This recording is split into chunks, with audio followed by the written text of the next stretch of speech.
And Hi, fresh off of their win here. Now, Hi, everybody's wondering about your health. How's it going? Are you feeling okay once again? You look to be playing well once again. Right, so I feel much better than I did like 2-3 weeks ago. I still can't run or like lift anything. I tried that last night. It didn't work out. Couldn't do a push-up, so I was like, all right. But as far as talking and stuff goes, I'm basically back to normal for talking, so.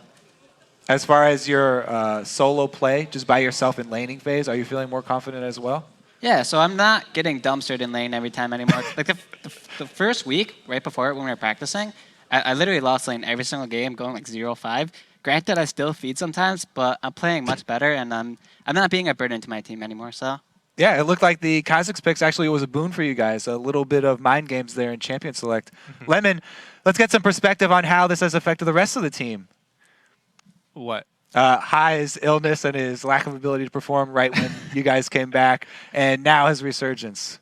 I mean, it's true. He was feeding a lot in this when he first came back, but I mean, we're used to that. So.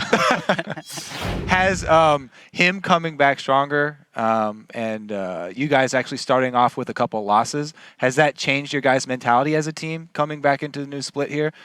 Well, it's much better to get the losses out early, so that way you're not like overconfident going into the games or anything. So I'm rather we lost now than lose like 10 games at the end of the season and get like sent to relegation or just not make playoffs or something.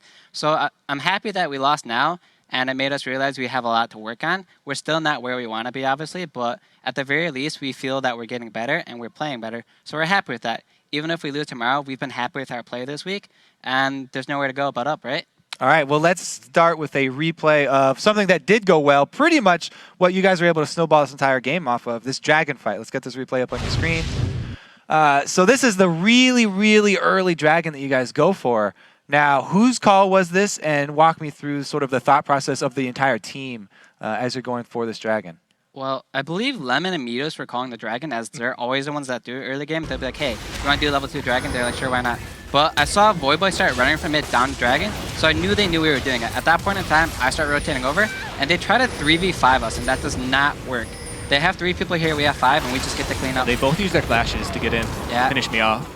And we're just much stronger at this point. We have stronger like mid-game or early game champions. We can just chase them really far and just get these kills. This was basically GG right here. The fact that they got triple killed, lost their double buffs, and didn't get anything in return except for 1 kill.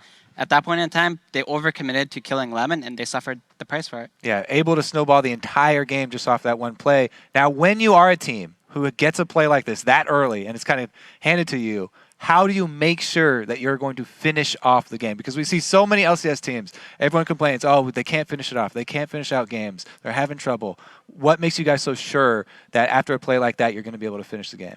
When you get that ahead early game, there's honestly nothing they can do to come back, especially with the champions they have. They don't have something like a Lee Sin where they can just kick the carry into the team. They're very limited in what they can do. All they have going for them is like a 5-man shockwave, and we know that. So as long as we don't make a mistake, they will lose a game. So we play smart, calculated, avoid 5v5s, look for small skirmishes, and there's nothing they can do as long as we don't mess up. Now, Lemon, I want to ask you something. Since that replay started a little bit late there, how are you guys tanking the early damage of the dragon? Because you're level 2 and level 3. Did you have to micro in and out, or were you actually face taking it? No, I wasn't doing it perfectly, but if you do micro perfectly, you can avoid all damage under again early game. Just to get him to change targets before the auto attacks come out. Okay, yeah. Now, another question for you about this Corki pick. What are the strengths that Corki's gonna bring to a team like this? I know you don't like talking about picks. Don't give me the answer that you guys are sponsored by the Air Force now, and that's why you picked Corki either. I mean, we built the comp around Corki. Okay. Since we're sponsored by the Air Force. It's patriotic to pick him, right?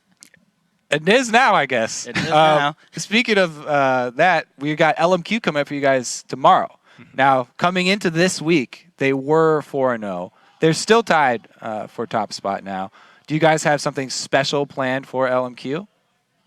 I mean, if we did, we wouldn't talk about it. So we'll if there's some secret thing we got coming for them, we wouldn't say anything, you know?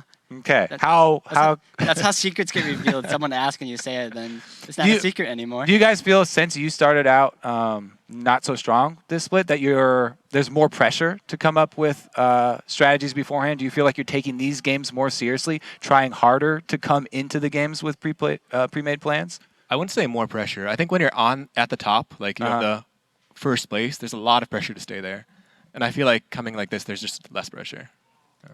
Always nice to have less pressure then. There's added pressure from Fantasy LCS, though. You get all these random tweets saying, hey, man, why'd you feed last game? You're benched off my team. I'm just like, sorry, dude, I didn't mean to lose you that bet, but what can I do? I didn't like losing either, but this is just like salt in the wound, you know? On that note, if you would have ignited Morgana on that all-in, yeah, I didn't think she would take that much damage. More kill. I didn't think she'd take that much damage. I was like, oh, shit, I should have ignited her, shouldn't I? All right, well, thank both of you guys for joining me at the desk today. Now we are going to hand it over to Riv and Jet at the caster desk. Thank you very much, Kobe, and checking out.